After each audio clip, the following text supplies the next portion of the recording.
우리가 지난 시간에 키본문으로 삼았던 사도행전 4장 12절, 다른 이로서는 구원을 얻을 수 없나니 천하 인간의 구원을 얻을 만한 다른 이름을 우리에게 주신 일이 없음이라.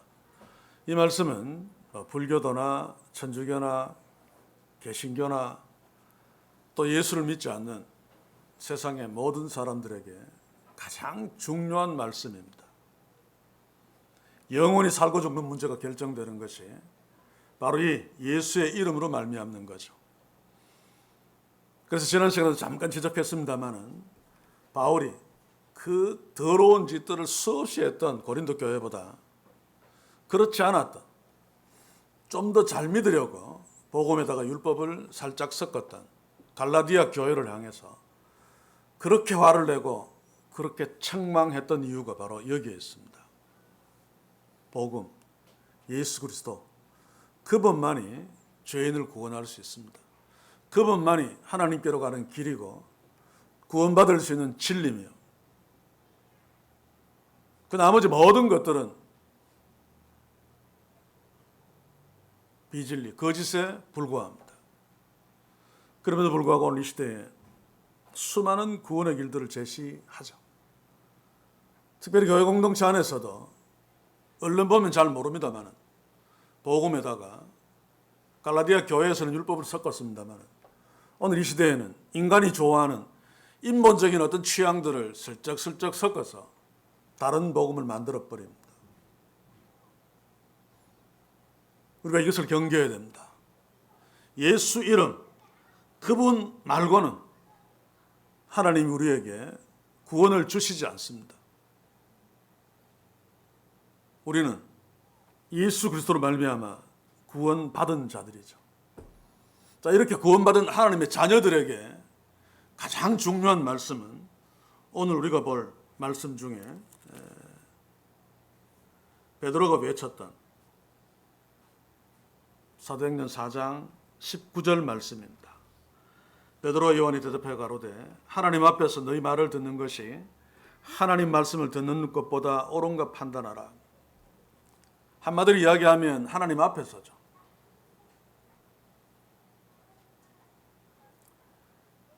유일한 구원의 길은 예수 그리스도로 말미암아 구원받은 자들, 다시 말해서 하나님의 백성들.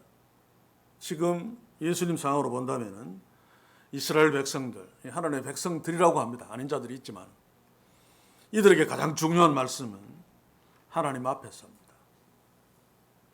하나님 앞에서 판단하고 결정해야 되죠. 자, 그런데 예수님 당시에도 그랬습니다. 예수님과 유대 당국자들과 바리새인의 서기관들과 계속 충돌을 일으켰습니다. 그 충돌을 일으킨 이유는 다른 데 있지 않습니다. 예수님도 랍비죠. 예수님도 유대인입니다.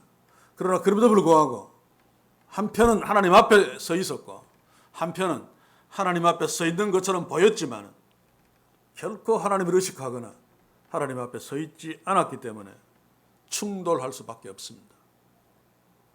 이 충돌은 사도행전에서도 계속 나오죠. 오늘 4장으로 제한시켜 본다 할지라도 하나님 앞에 선 사람들, 베드로와 요한, 그리고 하나님 앞에 베드로와 요한보다 더 잘 서 있는 것처럼 보이는 대제사장과 서기관들과 사두개인들, 사실은 세상 앞에 서 있는 자들이죠. 자기 앞에 서 있는 자들입니다. 이런 자들과 베드로와 요한의 충돌이 오늘 4장에서도 계속 기록되어져 있음을 우리가 만납니다.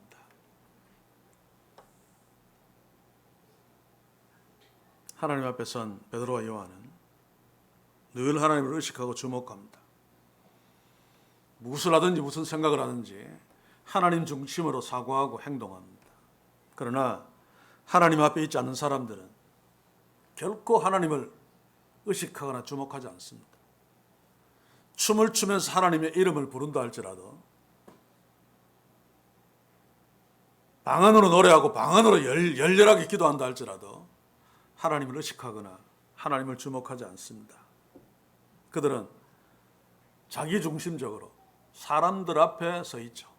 눈에 보이는 것들 앞에 서 있죠. 개종에 가장 의식하는 것이 바로 자기 자신입니다. 그러므로 하나님의 영광이 아닌 자신의 이익에, 자신과 관련된 것에 관심을 보일 수밖에 없습니다. 그런데 이들은 그런 것들을 하나님의 영광이라고 위장합니다. 유다당국자들이 그랬고 바리새인들과 서기관들이 그랬습니다. 자신들의 의의를 위해서 율법을 지키는 척 했음에도 불구하고 하나님을 높이려고, 하나님의 법이니까 하나님을 사랑하기 때문에 마치 율법을 지키는 것처럼 그렇게 위선을 떨었죠. 오늘 우리가 읽은 본문의 배경을 제공하는, 우리가 저 앞에서 보았습니다만 베드로와 요한이 예수의 이름으로 안전병기를 일으켜 세운 사건, 사실 그것은 일반적인 상황에서는 경악할 수밖에 없는 사건입니다. 22절을 보시면, 앞에서도 있지만 22절을 보시면 누가가 어떻게 기록하고 있습니까? 이 표적으로 병 나은 사람은 40여세나 되었더라. 12살도 아니고 40살이 넘은, 나면서부터 안전병이었던 것으로 결론 내릴 수 있는 이 사람이 40년 동안 앉아 있었다면 그것은 일어날 수 없습니다. 그런데 일개의 범인인 불과한 베드로와 요한이 자기들이 죽인 나사렛 예수의 이름으로 일으켜 세운 이 사건은 사실은 놀랄만한 사건이죠. 그렇다면 정말로 하나님 앞에 선 사람이라면 그 사건에 관심을 보여야 됩니다. 정말로 나사렛 예수의 이름으로 일어났는가? 나사렛 예수의 이름으로 하나님만이 하실 수 있는 그 놀라운 기적이 일어났는가? 그들이 말하는 나사렛 예수가 정말로 하나님의 아들인가? 조사하고 주목해야 되죠. 그런데도 당시에 그들은 거기에는 관심이 없었습니다. 이게 나한테 유리한가 불리한가? 그래서 그들이 베드로가 요한한테 질문한 것이 무엇입니까? 지난 시간에 보았지만 7절을 보시면 사도들 가운데 세우고 묻되 너희가 무슨 권세와 네 이름으로 이 일을 행하였느냐? 누구 권세로 네 이름으로 이 일을 행하였느냐? 이것은 사실상 본질에 빗나간 질문이죠. 그들은 우리가 허락도 안 했는데 네 맘대로 건방진 일을 했다, 그것을 문제 삼습니다.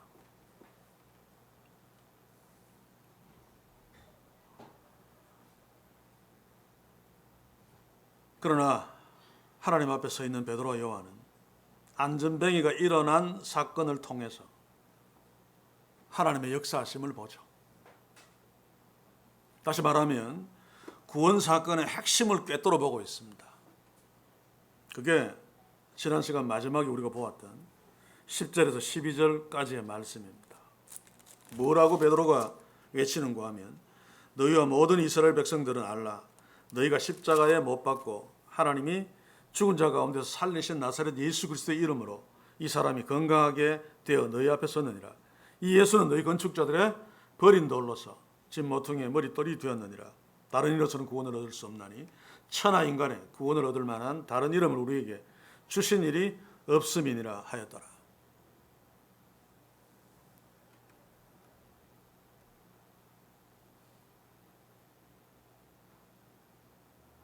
지금 베드로와 요한이 선포한 예수밖에 구원이 없다라고 외치는 이 만고불변의 진리는 안전뱅이가 일어났다는 것보다 훨씬 더 중요한 것이고 훨씬 더 충격받을 만한 일이죠. 안전뱅이는 기적만 일어나면 하나님이 막 직접 이렇게 세우면 그래도 진칠개방구로 일어날 수 있다 할지라도 예수밖에 구원이 없다, 하나님께서 예수 이름에 구원으로 주신 다른 것이 없다라고 하는 것은 당시의 유대인들에게는 충격 정도가 아니라 그냥 뒤집어질 일입니다. 그들은 지금까지 야훼 하나님의 율법을 열심히 지키고 성전에서 열심히 제사하고 안식일을 지키고, 그래서 우리는 하나님께로부터 구원받은 하나님의 자녀다, 우리는 아브라함 혈통이 아니냐, 확실하게 자기 자신들이 하나님의 자녀며 하나님께로부터 구원을 받았다고 믿고 있는 자들인데 이것을 움직일 수 없는, 그런데 베드로는 예수밖에 구원이 없다라고 말하고 있습니다. 그것도 하나님이 구원의 길을 예수로만 주셨다라고 하는 말이죠. 그러면 이들은 큰일 났습니다. 그렇죠?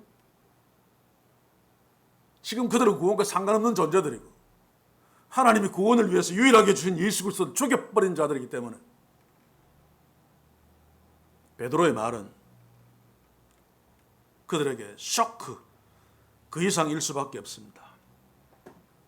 그런데 그 다음에 반응들을 보면 그들은 여기에서 쇼크 받지 않습니다. 아이고 큰일 났다, 어찌할 거라고 주저앉지 않습니다. 그들의 태도를 보시면, 말하는 것을 보시면 그들은 하나님의 구원 따위에는 별 관심이 없다는 것입니다.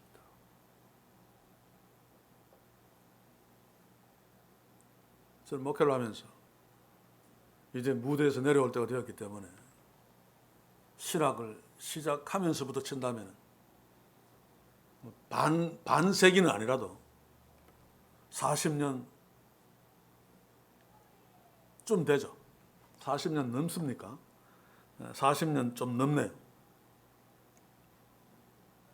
수많은 사람들을 만나고 대화하고 특히 수많은 목회자들을 만나고 대화하고 하면서도 물론 제 판단이 정확하지 않을 수는 있습니다.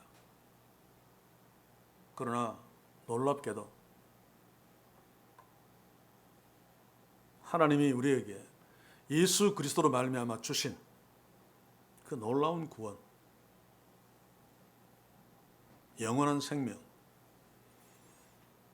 거기에는 크게 관심이 없다란 말입니다. 말은 합니다, 한마디씩. 그러면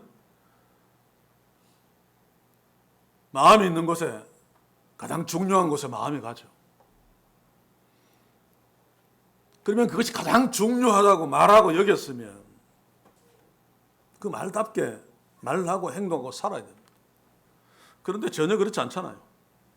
모든 것이 다 현재로 와 있고 모든 것이 다 눈에 보이는 것으로 다 바꿔버렸습니다. 예수님 당시에 또 초대교회 유대당국자들, 바리새인들, 서기관들처럼 오늘 이 시대의 교회들, 하나님 나라, 구원 별 관심 없습니다. 그러니 세상에서 썩어 없어질 건물들을 그렇게 목숨을 걸고 짓고 있죠. 성도들에게 경제적인 파탄까지 각오하게 하면서 말입니다.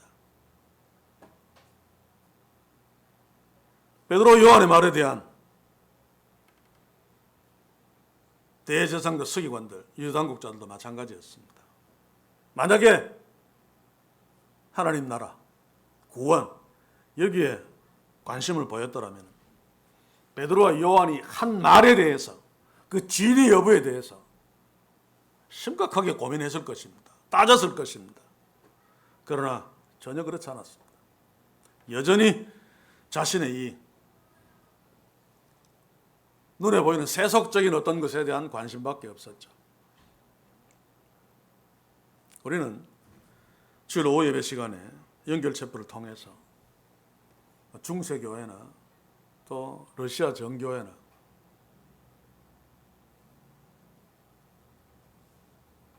계속 보고 있지 않습니까?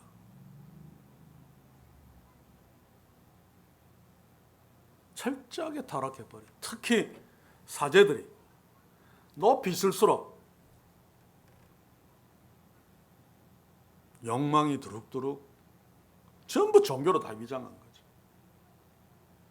거죠. 중세교회 사제들의 옷이 얼마나 화려합니까? 교황 막, 왕관 막, 목이 부러질 정도로 높이 쓰고 금색 찬란한 사제복을 입고 라틴어를 막 중얼중얼 거리면서 거룩한 척, 하나님과 가까이 있는 척. 그러나 그들에게 하나님이 없죠. 그래서 일반 성도들을 하찮게 여기고 자기 욕심의 도구로 삼아버려요.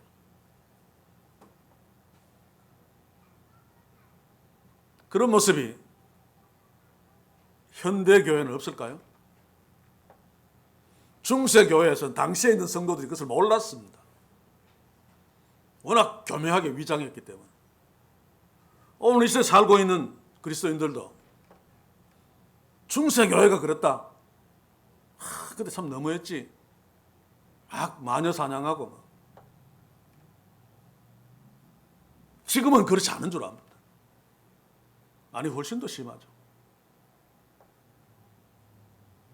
중세교회가 화려한 성당들을 중심으로 유명한 사제들을 중심으로 그랬다면 오늘 이 시대에도 화려한 교단 건물을 중심으로 유명한 목사들을 중심으로 하나님과 정반대되는 이런 일들이 비일비재하게 일어날 수밖에 없습니다. 그래서 이런 눈을 바짝 뜨고 우리가 속해 있는 현실을 성경에 비추어 또 중세교회나 역사에 기록된 교회들을 비추어 보면서 정말 진지하게 우리는 이라고 질문해야 됩니다. 우리는 정말 위선자가 아닌가? 정말로 베드로와 요한처럼 하나님 앞에 서 있는가? 그래서 오늘 본문은 그런 관점에서 참으로 중요합니다. 이제 우리는 오늘 본문을 통해서 하나님이 있는 것처럼 보이지만 실제로는 없는 자들의 모습, 그들이 무엇에 관심을 가지고 있는가, 무엇을 따지고 있는가부터 한번 살펴봅시다. 앞에서도 잠깐 지적했지만 13절을 다시 보시기 바랍니다. 저희가 베드로와 요한이 기탄 없이 말함을 보고 그 본래 학문이 없는 범인으로 알았다가 이상히 여기며 그 전에 예수와 함께 있던 줄도 알고. 지금 이들이 주목하는 것은 베드로와 요한이 말하는 복음이 아니고 베드로와 요한이 행했던 안진배가 일어났던 하나님의 기적이 아니라 저들이 기탄 없이 말한다. 메시지의 내용이 아니라 메신저의 상태입니다. 관심은.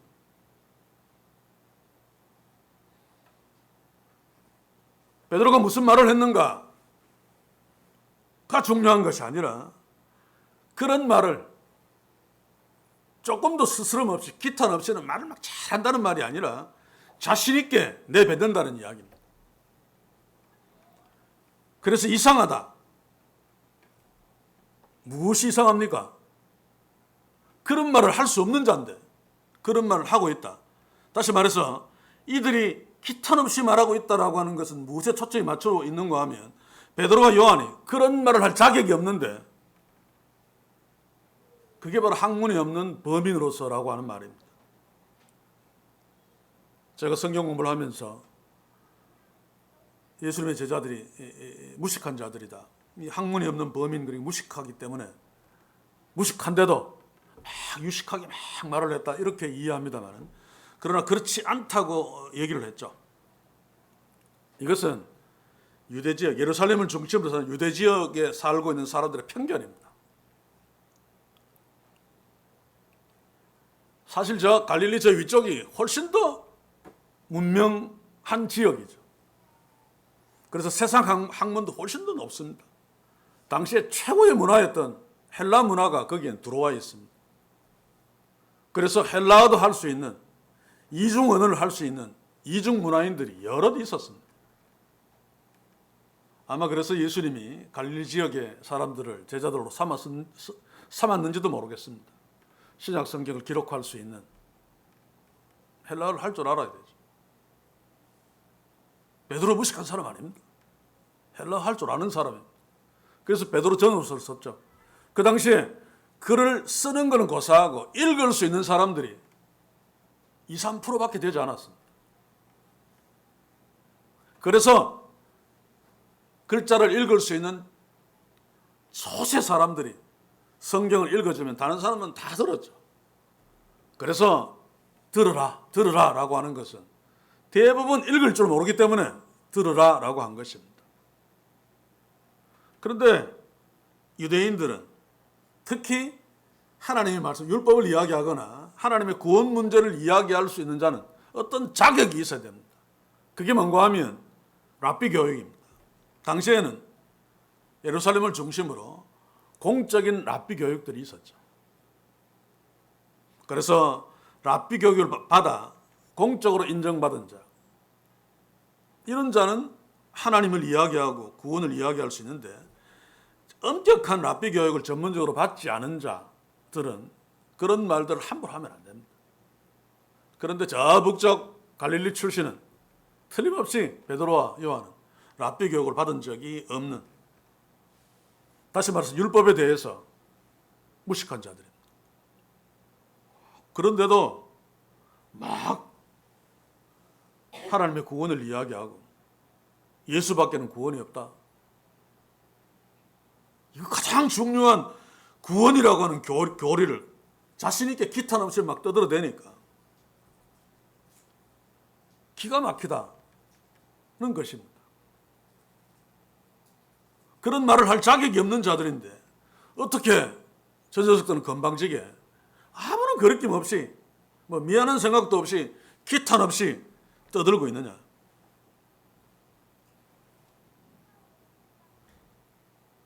지금으로 말하면 말할 자격이 없는 놈들이 우리를 가르치려고 덤비느냐. 이 건방진 놈들이군 이라고 하는 상황입니다. 요즘에도 이런 일이 많이 일어나죠. 그래서 일반 성도들은 목사들이 설교하고 나면 그 설교에 대해서 질문 못합니다. 그게 뭡니까 하는 질문에도 그게 틀리지 않았습니까? 라는 질문을 못합니다. 저는 우리 교회에서 종종 그 질문을 받았어요. 최근에는 그런 기억이 잘 안 나는데 제가 좀 어려움을 당하니까 위로해 준다고 질문을 안 할 수도 있겠습니다만, 그리고 지금도 메일로 그런 질문들을 받습니다. 당신의 설교가 이 부분은 틀린 것 같습니다. 어떤 때는 설교하고 내려오면 그것도 가장 젊었다고 하는 청년이 잠깐 할 말이 있습니다. 조금 전에 한 말이 이거 잘못된 것 아닙니까? 라고 묻습니다. 그러면 제가 그 자리에 설명해 줄 수 없으면 또 틀렸을 가능성이 있다 싶으면 다시 살펴보고 나중에 이야기해 주겠다. 제가 맞으면 맞다고 설명해 주고 제가 틀리면 틀렸다고 얘기해 주고 고맙다고 이야기하면서 그게 결정적인 것이면 그 다음 주일날 바로 잡습니다. 물론 그런 일들이 많이 일어나지는 않습니다. 굉장히 중요한 부분입니다, 사실은. 그런데 일반적으로 그렇지 않습니다. 베드로, 요한 당시에 그랬듯이 좀 우스운 이야기입니다만 다른 데서 저한테 질문을 많이 옵니다. 다른 교회 청년들, 최근에는 그런 거 없습니다만. 그러면 제가 우스갯소리로 아는 사람, 아는 자들이죠. 뭐 디사이플 이래서 같이 찬양도 하고 여러 교회가 함께 모여 있으니까, 야, 너희 목사님께 물어봐라. 웃으면서 농담으로. 그러면 화내요. 그게 뭔가 하면 네가 감히 입니다. 그럴 가능성이 참 높죠, 우리 인간은. 그런데 이게 무엇의 증거인가 하면 특히 하나님의 말씀에 관한 이야기에서 이런 태도를 보인다면 하나님 앞에 서지 않는 자들입니다. 화를 내는 것은 자기 앞에 섰다는 거죠. 나는 신학 교육도 받고 신학을 10년씩이나 하고 목사 한수 받고 이렇게 목회하면서 멋있게 설교하는데 너는 청년 주제에 내 설교에 잘못되었다고 뭐 지적하니까 그 내용을 생각하고 살펴보지도 아니하고 화부터 버럭내는, 부모 자식 간에도 이런 일들이 잘 일어납니다. 그러나 주의할 필요가 있습니다.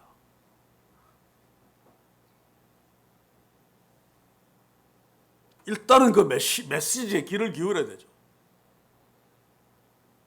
그래야지 잘못될 가능성을 바로잡을 수 있습니다. 내가 잘못되었으면 내가 나를 바로잡을 수 있는 기회고, 질문하는 자가 잘못되었으면 질문하는 자를 바로잡을 수 있는 기회잖아요. 그게 하나님의 말씀이라면 너무너무 중요한 거죠. 그런데도 베드로와 요한이 정말 중요한 복음을 외치고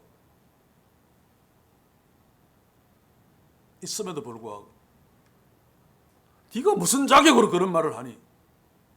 라고 하는 본질이 아닌데 그것으로 진리들을 다 그냥 지워버렸습니다.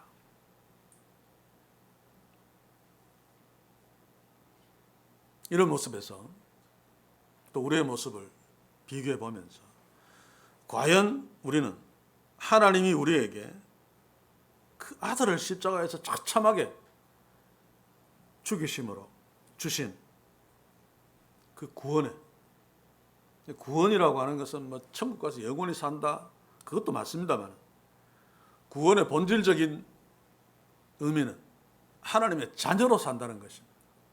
죄인임에도 불구하고 진짜 인생으로 산다는 것.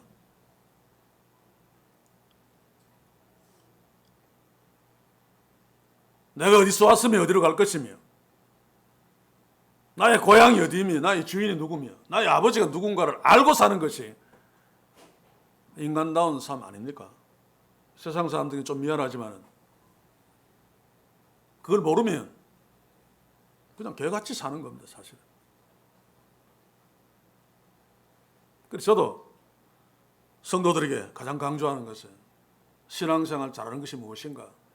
집에서 날마다 찬송 부르고 기도하고 다 좋은데 인간답게 사는 것입니다. 하나님의 자녀답게 사는 것입니다. 하루 종일 기도 막 열심히 하고 막 찬송 막 부르고 막 아멘 아멘 한들만 합니까? 인간의 기본 도리를 제대로 하지 못하고,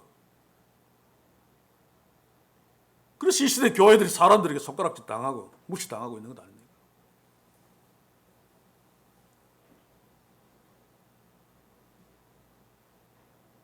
우리나라 사람들 가장 겁안내는 게 교회입니다, 교회.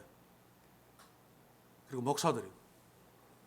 그래도 존중하는 게 신부고 중들입니다. 이게 무엇을 말합니까? 개신교가 가장 하나님 앞에 서 있지 않다는 증거입니다.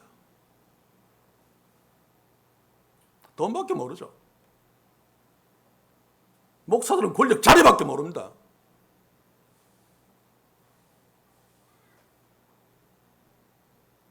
그래서 종교판 뉴스에 나오는 거 보면 헛가닥 한 번씩 중들 나오지. 전신만신 개신교 목사들입니다.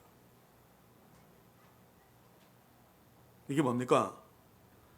하나님 앞에서 이게 아예 없기 때문입니다.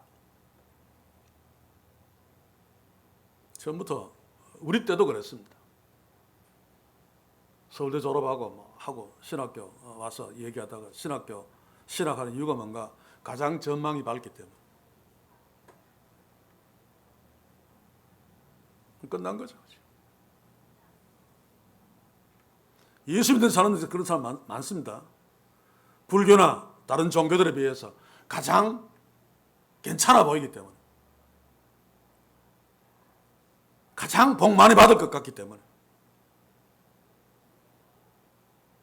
절에 가면 마음이 안 편한데 교회 나오면 마음이 편안하기 때문에 전부 자기 중심적으로 이야기합니다. 물론 마음이 편하다는 것이 중요하지 않다는 뜻이 아닙니다.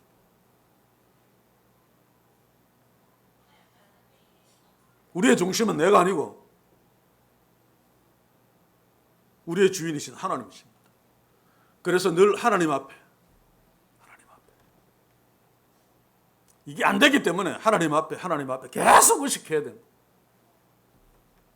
그렇지 않으면 유대당국자들처럼 그냥 그 신앙적인 스킬풀, 그 기술들은 막 소 잡아서 뭐 제사 지내고 이런 것들은 잘한다. 한두 번 해본 것이 아니기 때문에. 오래 예수 믿으면 기도 잘한다. 전도 잘한다. 그런데 정작 하나님은 없습니다. 예수님 당시에 예수님을 죽이려고 했던 자들의 명분은 무엇입니까? 예수님이 지가 하나님이라고 그러고 하나님의 아들이라고 그러고 구원자라고 그러고 이 쳐죽일 놈, 하나님을 모독하는,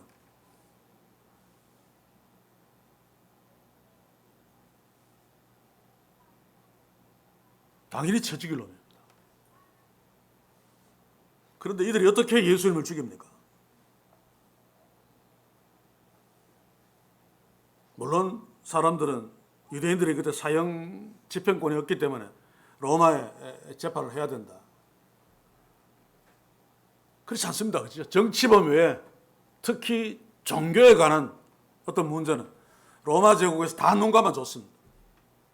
그래서 스데반이 돌 맞아 죽었죠. 스데반은 로마 총독 앞에 서지 않았습니다. 그리고 율법을 어겨서 막 가늠한 자들 잡혀오면 그 자리에서 언덕 밑에 굴려놓고 돌로 쳐 죽입니다. 사형권이 없다 할지라도 상관없습니다. 죄지었기 때문에. 예수님은 하나님을 모독하는 죄를 지었습니다. 그러면 죽여도 박살내야 되죠. 그런데 이방인의 손에 넘깁니다. 하나님의 뜻을 무지막지하게 어긴 지가 하나님이라고 하는 하나님을 모독한 자, 하나님의 백성들이 자기 손으로 해결해야죠. 그걸 이방인들, 하나님이 없는 자들에게 넘긴다. 이유가 뭡니까? 책임지지 않기 위해서입니다. 자기밖에 없기 때문에. 정말 하나님의 영광을 위해서 예수님을 처단하는 것이 아니었기 때문입니다. 자신의 유익에 문제가 되니까. 그러나 우리 손으로 죽이려고 하니까 만약에 문제가 되면, 왜냐하면 예수님은 당시의 백성들에게 상당한 인기가 있었습니다. 가나마다가 잡혀온 여인, 그거 뭐 돌로 쳐 죽여도 아무도 신경 안 씁니다. 스데반도 만약에 수많은 사람들이 스데반을 따랐더라면 아마 그렇게 못 죽였을 것입니다. 근데 예수님은 달랐습니다. 당대 서민들에게, 일반 백성들에게 최고의 인기를 누렸다. 자칫하면 자신들이 엄청난 화를 당할 수 있습니다. 그런 인간들은 이 잔머리도 잘 돌아가죠.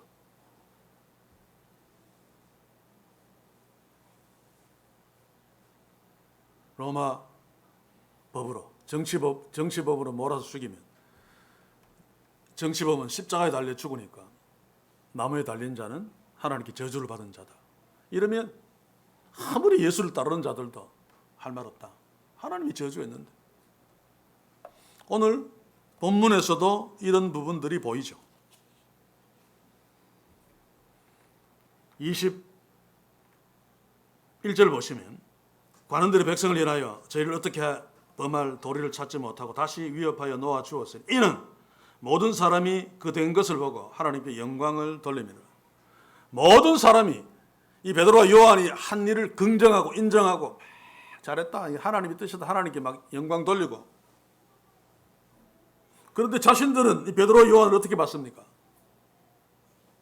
자격도 없는, 이런 말을 해서도 안 되는 구원을 이야기하고, 또 자신들이 하나님의 이름으로 죽인 자죠. 예수를 부활했다, 너희들이 죽인 예수가 다시 살았다, 이 자가 바로 구원자다.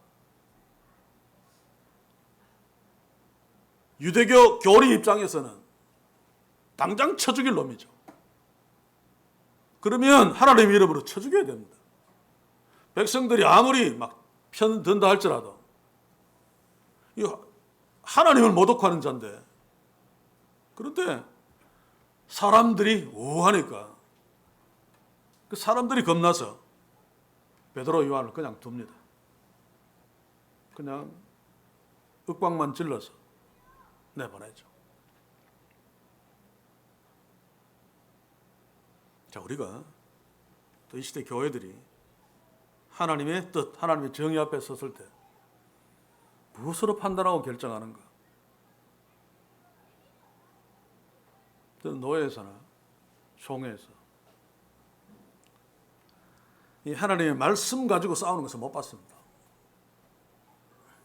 그냥 사사로운 일 때문에 싸우는데 그런 일도 다 교회가 관련되는 일이기 때문에 이게 하나님의 뜻인가 아닌가를 질문해야 되죠. 그러면 성경을 갖고 나와서 막 논쟁을 해야 됩니다. 하나님의 말씀이 이렇기 때문에 이러이러한 것은 하나님의 뜻에 어긋난다. WC 가입하는 건 안 된다. 이런 식으로 나와야 되는데 대체로 보면 누가 그 제안을 했는가?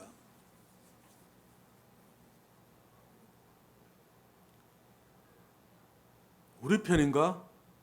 우리 편이 아닌가? 그겁니다.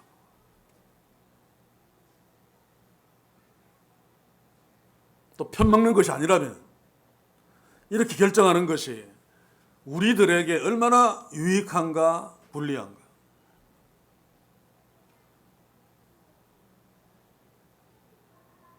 WCC는 내용을 읽어보면 누가 말해도 누가 뭐라고 해도 다 온전히 맞습니다. 그런데도 지금 우리 교단이 가입하려고 하고 있죠. 이게 세계적인 추세인데 우리가 가입 안 하면 세계적인 추세에서 밀려난다. 이게 주된 이유입니다.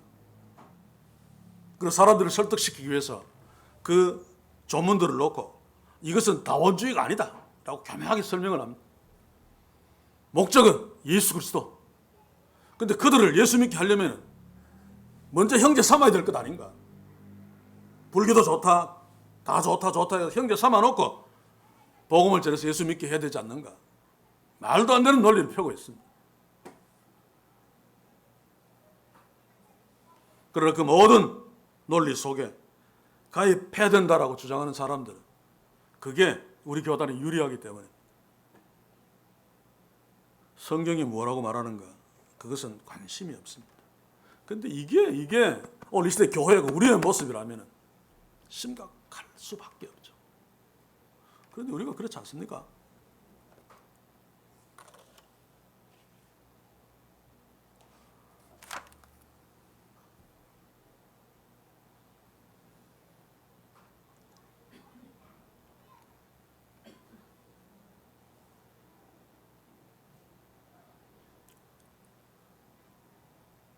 자, 그러면 우리도 어쩔 수 없는 연약한 존재들입니다. 그렇죠? 그러면 우리도 별 볼 일 없었던 베드로와 요한이 이렇게 하나님 앞에 선 모습을 보면서 하나님 앞에 서려면 이라고 하는 질문을 하는 것이 대단히 중요하겠죠.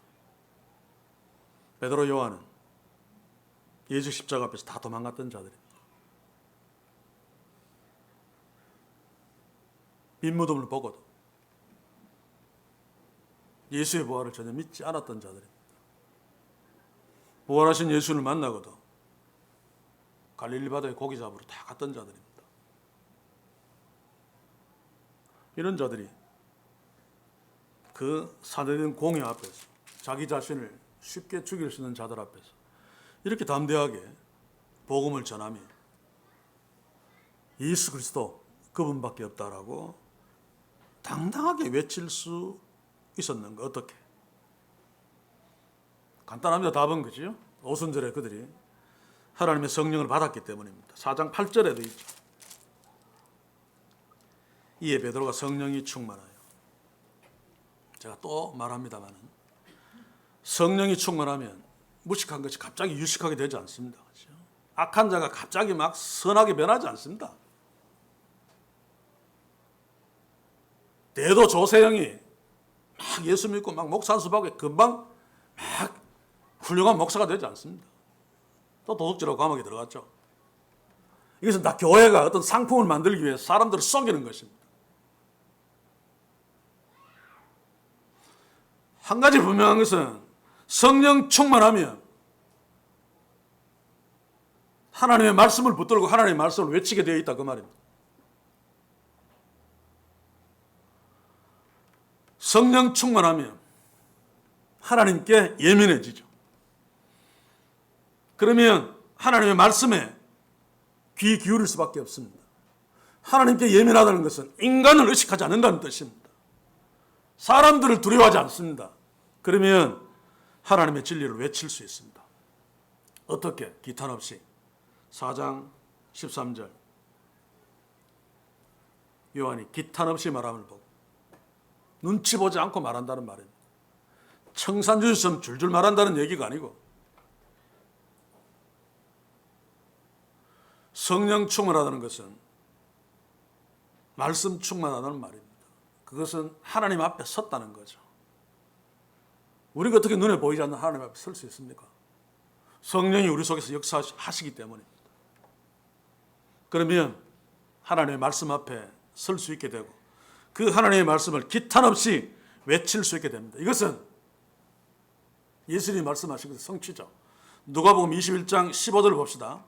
내가 너희의 모든 대적이 능히 대적하거나 변박할 수 없는 구제와 한문인데 입의 재능입니다. 입의 재능과 지혜를 너희에게 주리라. 예수님이 약속하신 것입니다.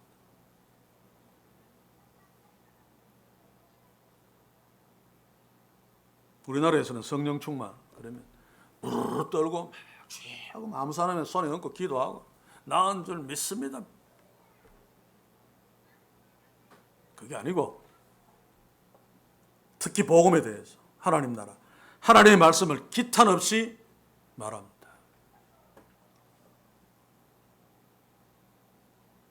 노골적으로 묻겠습니다. 여기에서 하나님의 말씀을 복음을 기탄 없이 말한 경험이 있습니까? 이게 문제입니다. 그렇지 않으면 바울이 명령했듯이 성령 충만을 받아라. 성령 충만을 구해야 됩니다. 기도원에 가서 벌벌 떨지 말고 주의 말씀 앞에 서서 하나님 앞에 엎드려 기도하면서 주여 성령 충만케 하셔서 나도 세상 눈치 안 보고 권력도 신경 안 쓰고 주의 말씀을 기탄 없이 말할 수 있게 하옵소서. 이게 성령 충만의 가장 중요한 특징입니다.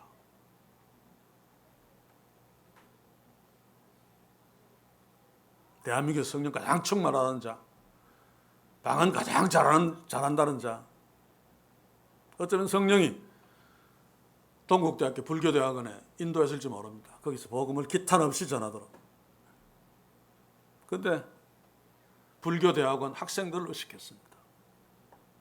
그래서 복음을 기탄 없이 전하는 대신에 불교에도 구원이 있습니다. 라고 했습니다. 오래전의 이야기입니다만 다 잊어버리죠. 그렇죠? 세상이 그렇기 때문에 정치하는 사람들이나 연예인이나 뭐 잘못해도 조금만 있으면 지나가면 다 까먹는다. 이게 대중들의 특징입니다. 다 또 잊어버려. 새로운 건 또 그거.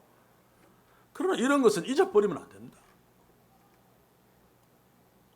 어떻게 이런 자들을 한국교회를 대표하는 믿음의 영웅으로 추앙할 수 있습니까?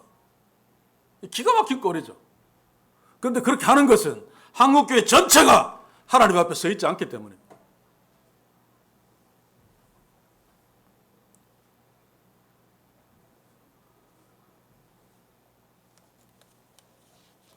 하나님 앞에 서면 본질적으로는 세상이 그 사람을 힐난할 수 없습니다. 사도행전 4장 14절 한번 보십시오. 또 병나은 사람이 그들과 함께 섰는 것을 보고 힐난할 말이 없는지라. 이것은 무엇을 말하는 거 하면 병나은 사람이 그 옆에 섰다는 것은 베드로와 요한이 하나님이 함께 하신다는 증거를 갖고 있다는 뜻입니다.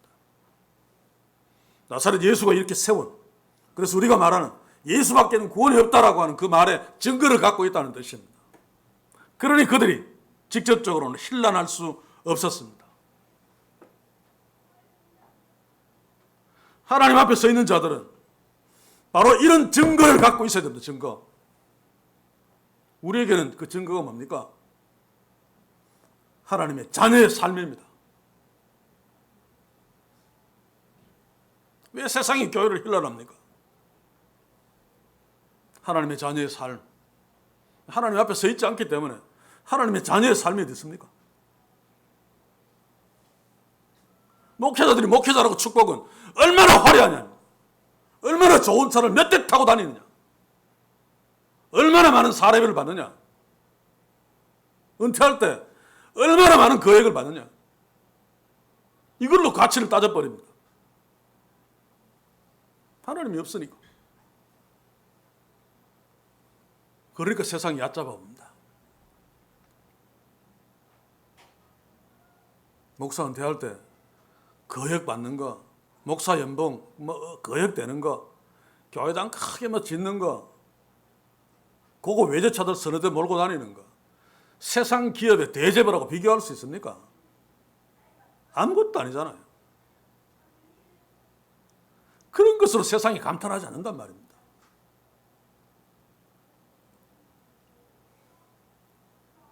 그런데도 교회들은 우리가 커지고 이래야지 세상이 우리를 무시 못한다.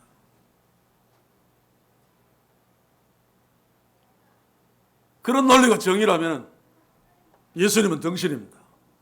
아무것도 가지지 못했기 때문에 세상으로부터 그렇게 비난받고 무시당하고,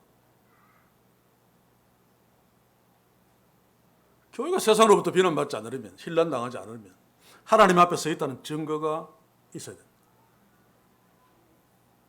세상을 향해서, 정부를 향해서, 타락한 교회를 향해서 하나님의 정의로 외칠 수 있어야 됩니다. 그러려면 삶이 있어야 되죠. 예수님은 말씀하셨습니다. 너희들이 서로 사랑하는 것을 보고 세상이 너희가 내 제자인 줄 알리라. 이게 하나님 앞에 서 있다는 교회의 결정적인 증거입니다. 그래서 우리는 삶으로 말해야 됩니다. 교회 밖에 나가서 말해야 됩니다. 직장에서 말해야 됩니다. 학교에서 말해야 됩니다.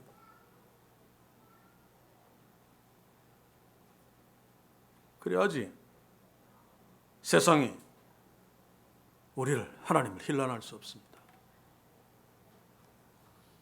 그런데 그것과 정반대로 있기 때문에 세상은 하나님의 교회를 힐난하고 하나님을 욕보입니다.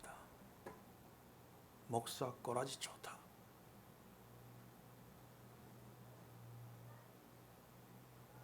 제가 제일 충격받는 말 중에 하나가 설교하고 자빠졌답니다. 설교 얼마나 귀중한 것입니까? 그런데 목사들이 설교를 얼마나 개판으로 했던지, 세상 사람들이 뭔가 막 말을 하면 설교하고 자빠졌네. 이게 이 시대 교회 현실이고 우리의 현실일 수 있습니다. 사랑하는 성도 여러분, 다시 한번 우리는 이 베드로 요한이 외친 대로 하나님 앞에서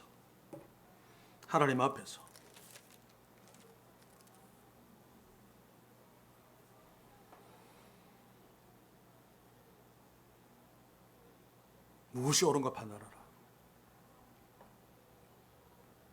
이것은 더 구체적으로 이야기하면 성경 앞에서입니다. 우리가 성경으로 말해야 되지 않습니까? 무엇이 옳다 그러다 성경으로 말해야 되지 않습니까? 하나님의 말씀을 펴봅시다. 매일의 말씀 묵상 앞에 섭시다. 그래서 하나님을 의식하기 시작하면 성령 충만한 역사가, 성령이 우리 속에서 역사하십니다. 그러면 그것을 말하지 아니할 수 없게 되어지는 거죠. 말씀 앞에 계속 서야지 하나님 앞에서 살 수 있습니다. 바울의 삶의 기준처럼 주의 뜻이면 주 안에서 살 수 있단 말입니다. 요셉처럼 보디발 아내가 유혹해도 내가 하나님의 목전에서 범죄할 수 없다. 그렇게 살 수 있단 말입니다. 그렇지 않으면 사람들이 보는 앞에서는 거룩한 척해도 아무도 안 본다. 그러면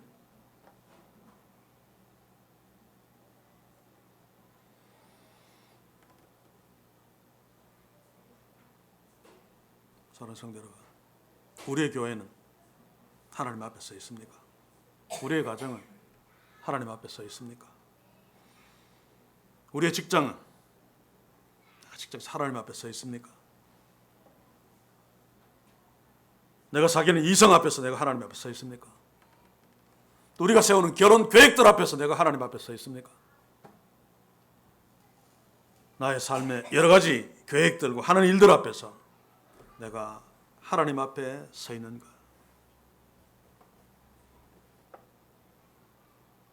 이 질문은 말씀 앞에 서지 않으면 할 수 없는 것입니다. 앞으로 주님 오시는 그날까지 매일매일 말씀 앞에 서서 내가 하나님 앞에 서 있는가? 바울처럼 주의 뜻이면 주 안에서 이것이 우리의 삶의 기준이 되고 우리의 삶의 전부가 되어서 하나님으로 말미암아 세상이 줄 수 없는 복을 누리며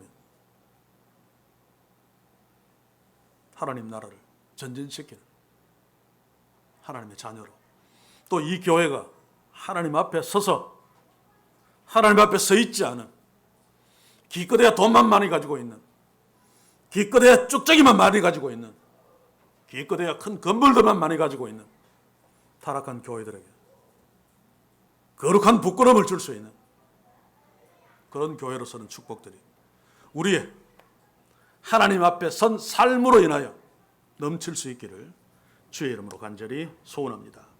기도합시다. 주여, 우리의 연약함 어리석음을 긍휼히 여기소서. 하나님 앞에서 또 주의 뜻이면 주 안에서 저희들이 잘 압니다. 가장 귀중하다는 사실도 압니다. 그러나 그럼에도 불구하고 교회 문밖을 나서면 세상 친구들과 어울리면 직장에 가면 사업을 하다 보면 하나님 앞에서는 온데간데 없어집니다. 주의 뜻이면 전혀 생각을 못합니다. 주여, 이런 우리들을 긍휼히 여기소서. 베드로 요한처럼 살아계신 하나님 앞에 늘 서서 무엇이 옳은가 그렇지 않은가, 무엇이 선인가 무엇이 악인가를 분별하며 하나님이 기뻐하시는 뜻대로 선택하며 순종하며 살아갈 수 있도록 날마다 말씀 앞에 세워주셔서 우리들의 하나님 앞에서의 삶으로 우리의 자녀들이, 우리의 다음 세대가 복받고 이 교회가 마지막 시대에 하나님이 쓰시는 빛으로 소금으로 영광스럽게 사용되는 축복들을 허락해 주시옵소서. 예수님의 이름으로 기도하옵나이다. 아멘.